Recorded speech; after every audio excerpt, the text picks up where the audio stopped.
Pregnancy should be a time of joy and not anxiety for the woman and her family. Do you want to learn more about pregnancy or have questions about fertility and reproductive health? Then join Dr. Linda Vanutu on Facebook and YouTube every Saturday at 4 p.m. on the Online Pregnancy School as she discusses pregnancy, delivery, and childcare with us. Hello, ladies and gentlemen. Once again, it is my pleasure to welcome you to the Online Pregnancy School. How are you doing? We thank God for another day, a beautiful day as that. And today we are going to talk about another important topic. Every topic is important because we are looking at how the family would be well informed about health so that they would live well. This is the Online Pregnancy School, and my name is Dr. Linda Vanutu. It is always a pleasure coming your way with a beautiful session on the Online Pregnancy School. Yes, it's the Online Pregnancy School, and because pregnancy leads to a child being born, this child grows up to become an adult. So we'll be discussing different aspects of family health. So it's not just about the pregnant woman when the baby is still inside, but even after the child has been born. Please remember that the magazine is still available. You have to know more about pregnancy so that you can take action at the right time. So Promise from the Womb, when you go onto the Amazon, you find the book there. Please get yourself a copy and get one for somebody else so that everyone will be well informed. Today, I have a sister, colleague doctor who is going to do the presentation with me. I'll let her introduce herself to us, and then I'll tell you the topic that we are going to discuss today. Doc, you are most welcome. Thank you, Dr. Vanutu. And hello, everybody. Thank you for having me. My name is Dr. Adra Jamara. I'm a specialist psychiatrist, and I'm also a weight management coach. I'm happy to be here again for the second time. Yes, Doc, and it's a pleasure to have you. We are going to do weight management. Some of us have put on a bit of weight, so we need to come to you for weight management. Thank you so much for your time. Ladies and gentlemen, today we are going to have a very important discussion. We are going to talk about depression in children and adolescents. One may ask whether this is an issue. By the time we finish with our discussion, I'm sure that question would have been answered. So I'd like to invite you, Doc, to take us through what depression is, and is it true that children and adolescents can go through depression? If they can, how does it look like and what can we do? So these are some of the things that we are hoping to hear from you, and we are very sure that somebody somewhere would have a question answered, and not just that, but would also realize that there is help out there for children and adolescents. So Doc, shall we start now? Sure, thank you once again. So I'm sharing my screen now. So as mentioned earlier, we're going to be discussing depression in children and adolescents.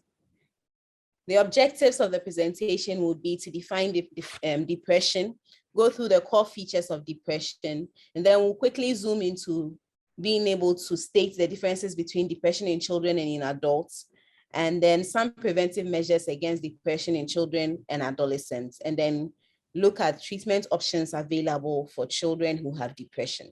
This will be the outline of the presentation.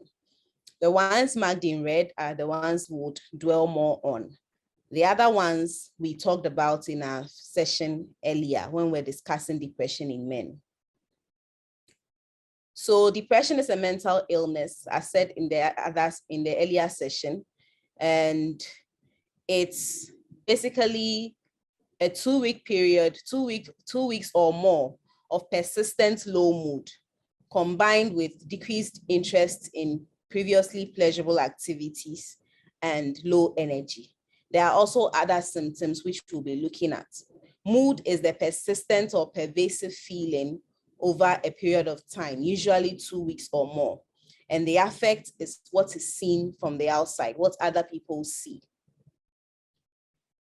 Now, what should the caregiver look out for? What should the parents look out for to know that their child or their adolescent is depressed?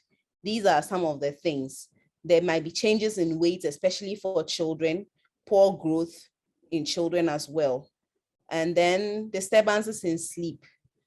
Then you can also have low self-esteem, especially for the adolescents, hopelessness and thoughts of dying and death, especially in the adolescents.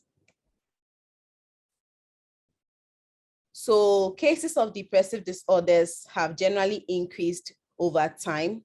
We believe that it's because of awareness these days. And so we are being able to diagnose more because people are reporting more.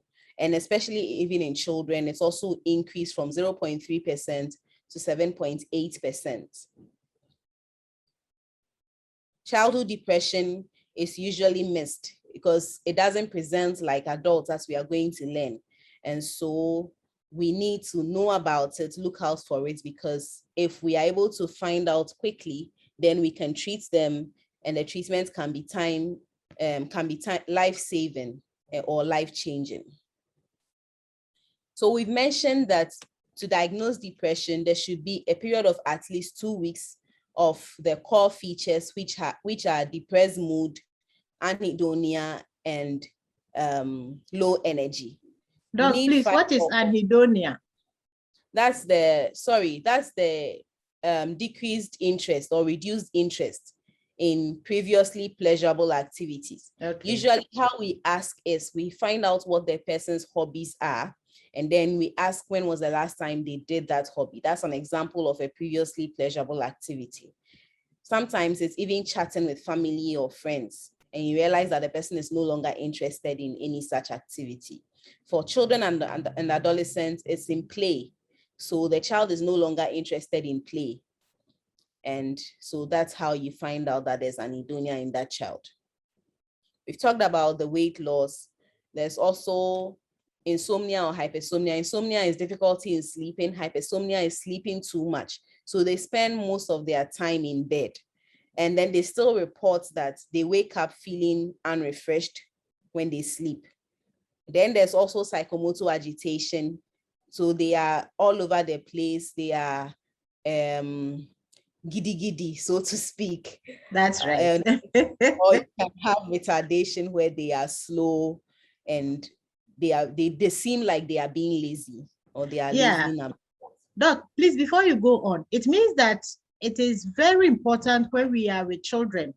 Nisha, you said children probably under 13 or up to 13 years, right? That we take interest in what they do and how they behave, so that we can identify some of these things. Because, ladies and gentlemen, what we are trying to do is to get us as parents and caregivers to identify some of these things as quickly as possible, so we don't go beyond the 2 weeks, because then we can say that there is a change in this child, which we need to be aware of. Thank you very much. Please, let's go on.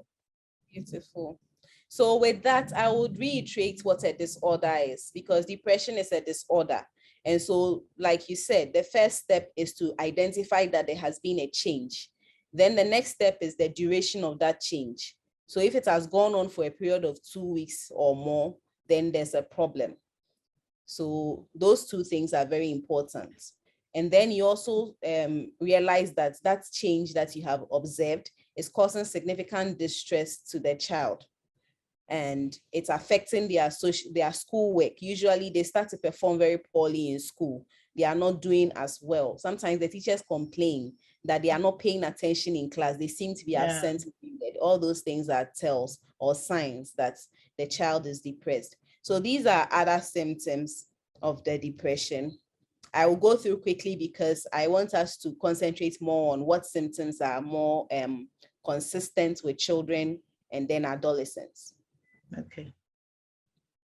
The last bit here is more for the adolescents. So for the adolescents, it's almost the same as when we have depression in adults, but the bigger difference is when there's depression in a child.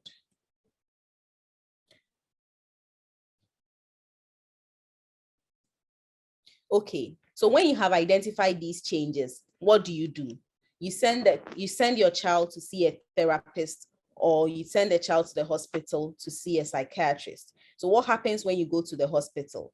There's first of all screening and evaluation. So the psychiatrist or the therapist would screen your child or evaluate to confirm the suspected depression, or find out what else is going on if it's not depression, or if it's not sometimes it's not just depression. Sometimes the depression is secondary to another problem. Especially for children, it's usually because there are problems at home. And so you first need to evaluate the child, evaluate the family setting to be able to get to the root of the problem. Then the psychiatrist or therapist will also assess for suicidal ideas or thoughts of death and dying.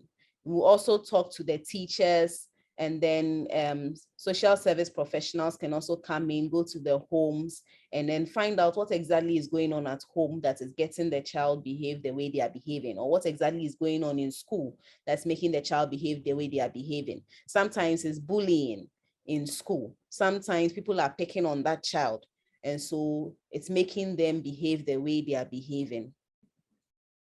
Look, please, before you go on, with the suicidal, ideation in a child, how is this done? Or how can the caregiver identify that this is a problem? Yes, sometimes the child can make comments like, I want to go to heaven. Sometimes the child can make comments like, I want Jesus to come for me, especially if they know about other relatives who have died. Then the child begins to talk more about that dead relative. So it's usually death, it's usually thoughts of death and dying. If the child is always talking about death, always talking about dying, always talking about making references to wanting to go to heaven because heaven is peaceful, heaven is fun, all those things can give you an idea that this child might be suicidal. Okay. So this is still on what is done in the evaluation. I mentioned bullying. Other things that may be going on, especially in the home setting, is abuse. The abuse is usually from people who are close to the child. In our setting these days, it's usually from house helps. It's usually from schools, teachers, even colleagues. Even colleagues in school can abuse the child. And sometimes what we already know as abuse, so uncles, parents even, can be physical, it can be sexual. What we don't talk about, which we should begin to talk about, is emotional abuse. So emotional abuse is also very, very important. And usually that is what makes the child quiet. The first thing you see in a child who is depressed is silence. They become withdrawn. They don't talk as much. Sometimes they don't even talk at all. I have seen 2 cases where an 8-year-old child became mute. And the first point of call was ENT, the ear, nose, and throat specialist. The parents thought that there was a problem. And then the ENT specialist, after assessing and then ruling out all the problems, sent to psychiatry. And we realized that the child was depressed. Within 2 weeks, when we said that they should go and see a speech therapist, one day the child just started talking. So it's usually how you know that it is more psychiatry, more of a mood problem than ENT or any other physical problem is the mutism or the silence is sudden. It's of sudden onset. And usually the way how it starts is how it also goes. So it starts suddenly and it goes away suddenly. Sometimes the child is just watching TV and all of a sudden he or she is talking. Same way they were talking and all of a sudden they become quiet. So yesterday he was talking, all of a sudden today he's not talking anymore. And usually with the silence, there's almost always a history of abuse. So it's very important to look out for that as caregivers or as parents. Doc, the abuse, is it the physical, emotional, or the sexual? And if you can say a little bit about the emotional. Okay, so it's all 3 combined. It can be any, or it can be a combination of either of them. So there's physical abuse, there's sexual abuse, there's emotional abuse, and then there's verbal abuse. Emotional abuse usually comes, especially for children, is in the form of not feeling like they are appreciated. feeling like they are sidelined, especially when there's a newborn. So you've been the only child for so many years, and then thankfully there's a newborn in the family, and all the attention goes to the second child. And the first child begins to feel like mommy and daddy don't care about me anymore. Mommy and daddy don't pay attention to me anymore. It's one of two things. That child will either become withdrawn or silent, or that child will begin to throw tantrums. Yeah. And want to get the attention of mommy and daddy. So you are going to see that sometimes instead of the child being withdrawn or quiet, they can also become very irritable. They are easily angered. They easily pick up fights. They themselves can even become bullies. And then they become very stubborn. All of a sudden, they don't seem to respect anything or anybody. All of that is usually a reaction to what is going on around them. Okay. So in terms of treatment, it's very important to provide the necessary support for that child. Make the child, as a caregiver, that's what you can do.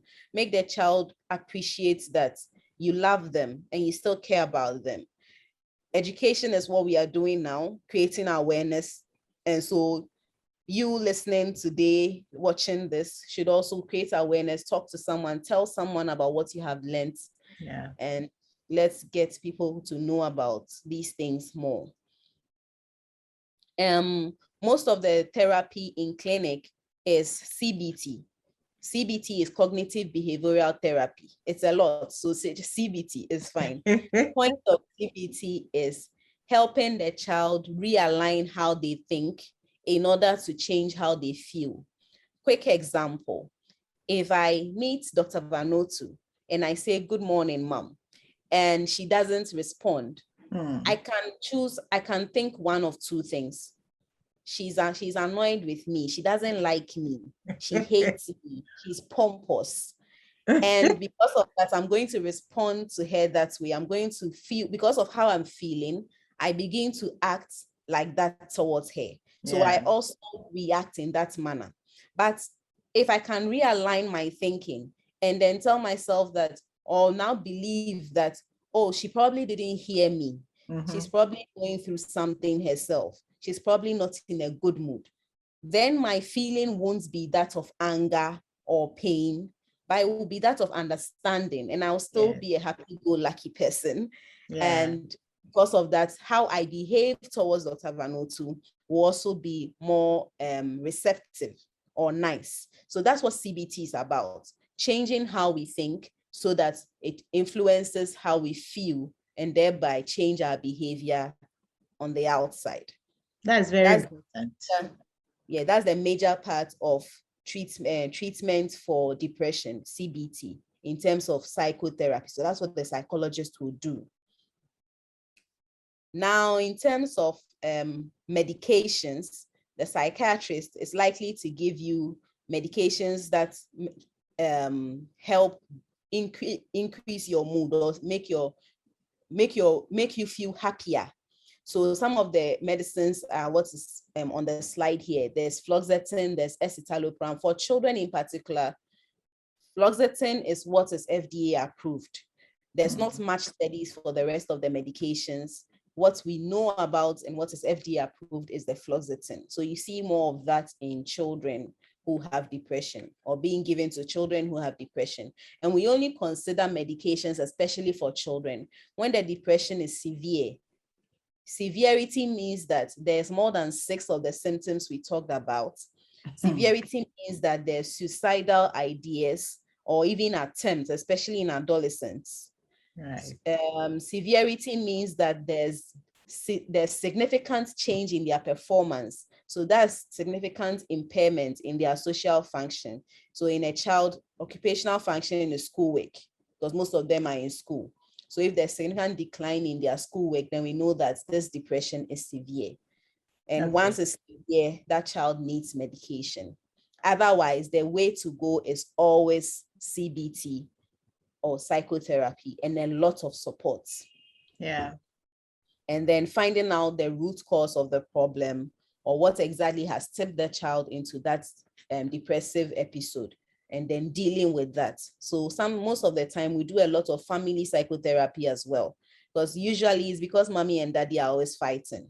And so we need to do family psychotherapy to help deal with that their, is very important, though. You see, sometimes they might think that it's between them, but the effects actually go beyond the two of them, right? yes. So it is Yes. very, very important that as parents, as caregivers, we are mindful of what we do and say in the presence of our children. Yes. Yeah.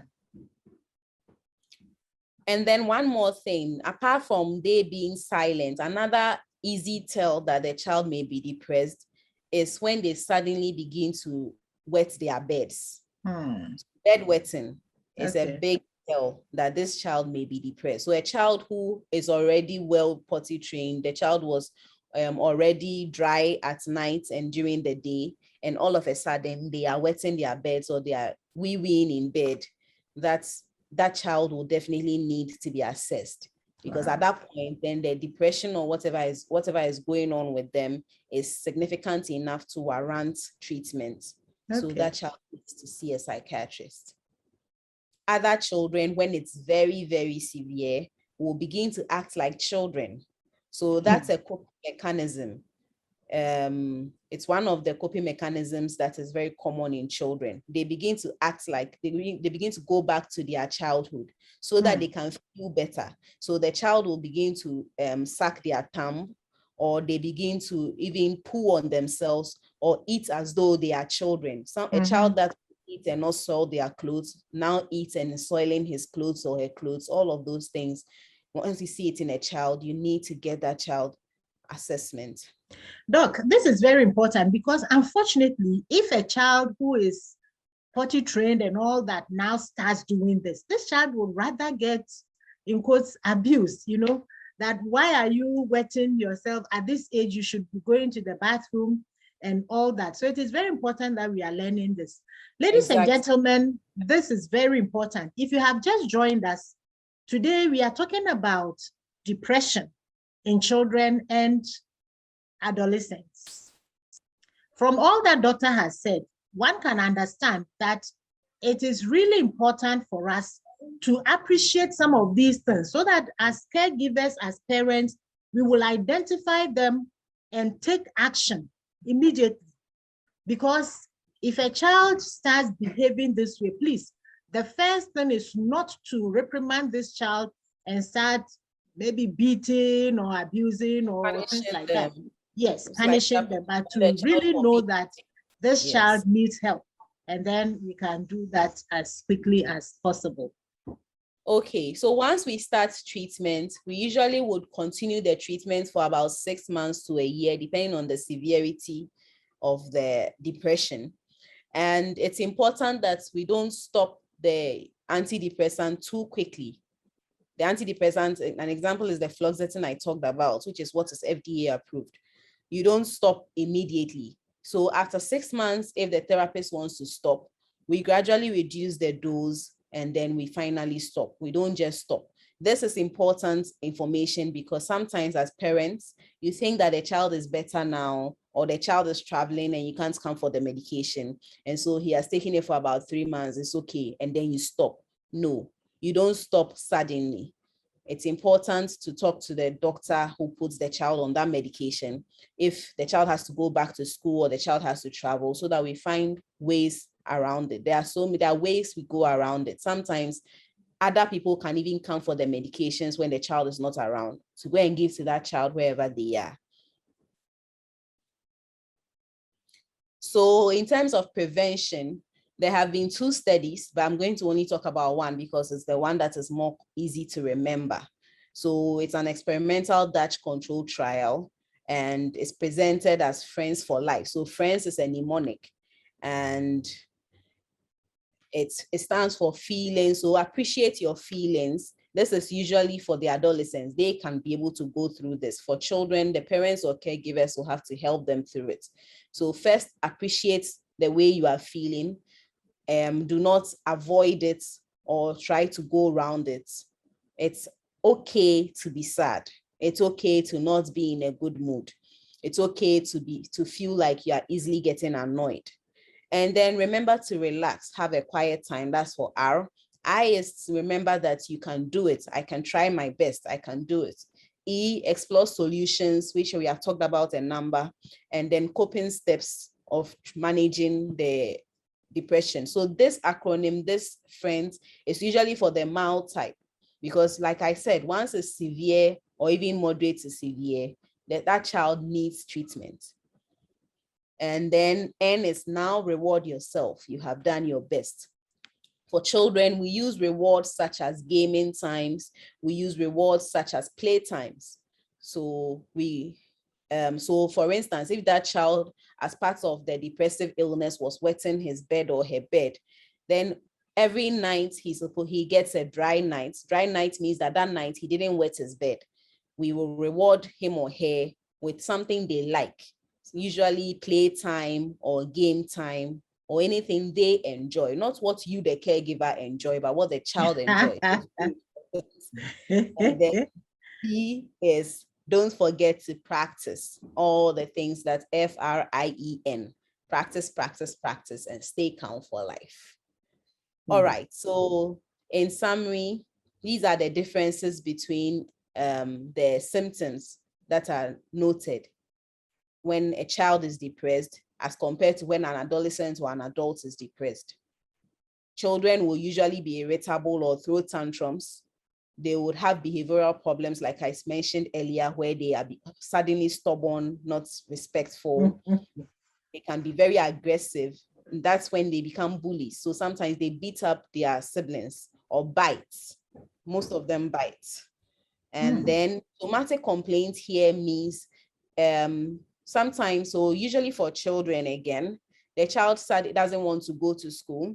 And then every morning he has a stomach upset, and they actually have diarrhea, like they actually pass loose stools every morning, like clockwork. So those are examples of somatic complaints. Or they can complain of headache. The reason I use the diarrhea is for you to understand that the child is not faking it. Okay. So even if they complain of headache, don't dismiss them and think that it's because they don't like school. Find out why they suddenly don't like school. Because, and another example of the somatic complaints, apart from headache and stomach pain, is feeling of sensations on the body. So all of a sudden they feel like there's something on their body, and they complain about that, but you can't see it. When it's very severe, they can have hallucinations. So they can begin to hear things that are when nobody is around. And usually those hallucinations, those things that they hear, are voices that speak to them in negative form. So the voices say things like, you are useless, you will amount to nothing, nobody will like you. The voices speak directly to them. And especially for adolescents, there's self-injuring behavior or self-harm. Most of them engage in self-cutting. They just hurt themselves. Wow. And then you can also have comorbid mixed disorder. In this case, the child has the depression, but then sometimes they can also have a manic episode. That's what a comorbid mixed disorder is. So that child that seems all withdrawn, doesn't want to talk to anybody, all of a sudden they are happy and making noise around. It's a symptom of depression in a child. The other side on the screen is what is seen in adults. I won't do that because we already know most of them. Okay. So these are the references. Thank you very much. Ladies and gentlemen, we have heard from Dr. about some of the signs and symptoms that one can see in children and adults and adolescents. They are very important, very, very important indeed. Doc, let me ask you, how common is this in children? You said that about 7.8%. 7.8% prevalence, but this study is even not in Africa or in Ghana. So in my work, and I haven't worked for too long relative to you, I've seen it's a number. It is very, very common. It's and usually the parents don't bring them to hospital because they think they are depressed. They bring them to hospital because they are being stubborn, or they bring them to hospital because they are not talking, or they are not doing well in school. A child that was doing well previously, all of a sudden, me banana say or born. So that's what they are coming for help for. Okay. And then you do the assessment and realize that this child is depressed. So it's very, very, very common, except that unfortunately the report is not depression. It is the things that the parents notice. Exactly. What they see outside, right? Doc, then it means that the teachers also need to be aware, you know, so that if you have it, some of the teachers do very well. So when they are in class and they see that this child was previously happy, could answer questions, but all of a sudden is quiet and not answering questions anymore, or not getting the good marks, then that teacher can draw the attention of the parents. So ladies and gentlemen, I would like to call on teachers or those who handle children, even in church, those who handle the Sunday school children, you know, they should be able to pick some of these children who are going through such depressive states so that they can tell the parents. But you see, the challenge will be if the source of the depression is the parent. Then what do you do? If it is the parent who is contributing to this child having the depression, then what can we do? Fortunately for us, most parents really want the best for their children. Okay. Fortunately for us. So we take the parents through family psychotherapy. We call the other, usually it's one parent that will bring their child. So we explain to them that we need to speak with the other parent. So we need to speak with both of them together. They come, usually they would come. Okay. Maybe because they are not, we don't blame them. It's okay to have problems as adults. We can have differences in opinions every now and then. Sometimes maybe the marriage is failing and you want to get out.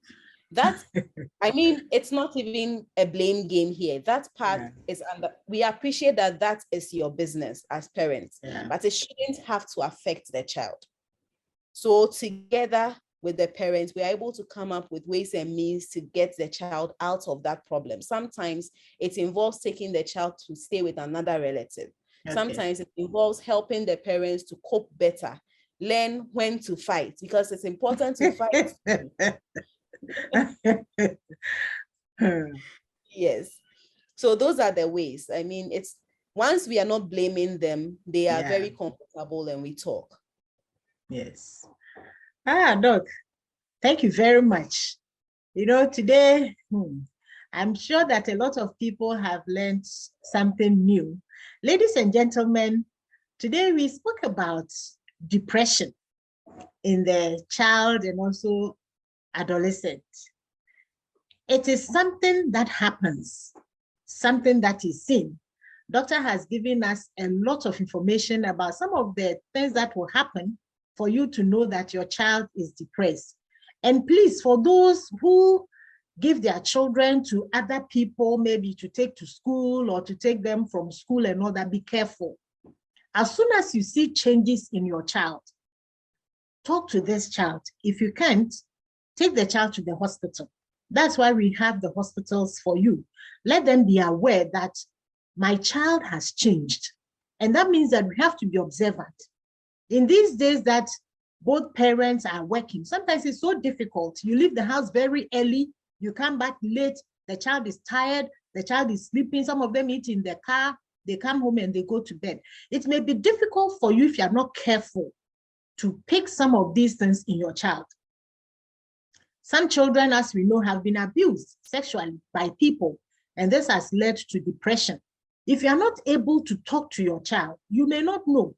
And that means that you should also be friends with the child. I always say that be friends with your children so that if anybody does anything to them, they can come and tell you. If they know that they can trust you and you also trust them, you will not tell them that they are telling lies. If a child comes to you and says that this person wanted to do A or B, do not say that it is not true. Sometimes there are people that they are living with in the same house who try to do that to them. So please, take care of this, and especially for the adolescents, we have heard that some of them try harming themselves, including even committing suicide, and it has happened before. And dog, sometimes you find that for some people, their children do not do well in school. And when they go home, the way they are, in quotes, maltreated by their parents makes it even worse for them. So as parents, we need to do this. Please, this is why we have the hospitals available. And we have people who are trained like Dr. Kwama, who is a trained medical doctor who also takes care of such cases. Psychiatrists, we have clinical psychologists as well. We have the general practitioners. We have people within the hospital who can help you to address some of these issues. So please, as you listen to us, if you have any child who you see is going through issues like this, do not stay at home. Please take the child to the hospital, or you can reach us on 059-242-0625, and we'll link you up to the right person. Doctor is here. She will be happy to do that. We have other doctors and clinical psychologists that we work with who will be very happy to see your children or your adolescent, or even if it's yourself, you find that you have any of these symptoms that have been described, please do not stay at home. Go to the hospital and let them see you. This is the online pregnancy school, and today we have had a wonderful session. Doc, thank you so much. That before we sign off, your last words for the general public. Thank you too. I appreciate this a lot. While we're going through the symptoms, you notice that with children, most of the symptoms are punishable. They are things they are punishable. So it's important that we know, let's not punish them for going through an illness. Depression is a mental illness. It's a disorder. Yeah. Some people should not be punished for being, we said that once they have that disorder, that is, the changes they are going through is already distressing for them. So that we shouldn't add to their problems by punishing them. If your child is suddenly bedwetting, instead of beating him, maybe find out what exactly is going wrong, because it's a change. Your child is suddenly not doing well in school, it's a change. Find out what the problem is. Get help for that child rather than beat them up or punish them for it, because that only worsens the problem. And we end up with all sorts of adults, all kinds of adults because they have gone through problems throughout their childhood. Once you're seeing adult mental health cases, it's almost always easy to trace it back to the childhood. Okay. Almost always. So let's take childhood mental cases, child mental health very serious. Thank you. Thank you very much, Doc. Let's take child mental health very seriously. Mental health is an important aspect of healthcare delivery for everyone. Everybody once a while goes through low sight in life, but you should not stay there. If you are very sad over 2 weeks, this is happening, please do not stay at home. I hope you have enjoyed today's session and you will definitely share with friends and family. So today, my guest, Dr. Adjoa Ikwamwa, thank you so much. Thank you very much. For those of you who are in Cape Coast area, she's at the Cape Coast University Hospital, and you can look her up and she'll be very happy to see you. Remember that she also does weight management. So for those of you who are looking at getting your tummies down or your whole body, do not do that at home yourself, because some people have done it wrongly and they have had serious health challenges. So please do it the right way by getting somebody who is trained like she is to help you through your weight management problem. Once again, this is the Online Pregnancy School. My name is Dr. Linda Vanotu, and it is always a pleasure coming your way. Please, if you have not yet done that, go ahead and hit that subscribe button. Also turn on the notification bell. And on Facebook, follow us, the Pregnancy School. Share comments, share your thoughts. And if there are other topics that you want us to discuss, please don't hesitate. Send me those messages and I'll be happy to go through with you. For those who have been watching, sending us questions and comments, we are very grateful. Please continue to do that. And remember to share with friends and family. So we come your way again with another interesting topic. It's from us saying bye for now. Bye. Pregnancy should be a time of joy and not anxiety for the woman and her family.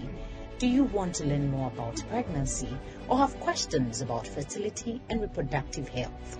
Then join Dr. Linda Vanutu on Facebook and YouTube every Saturday at 4 p.m. on the Online Pregnancy School as she discusses pregnancy, delivery, and childcare with us.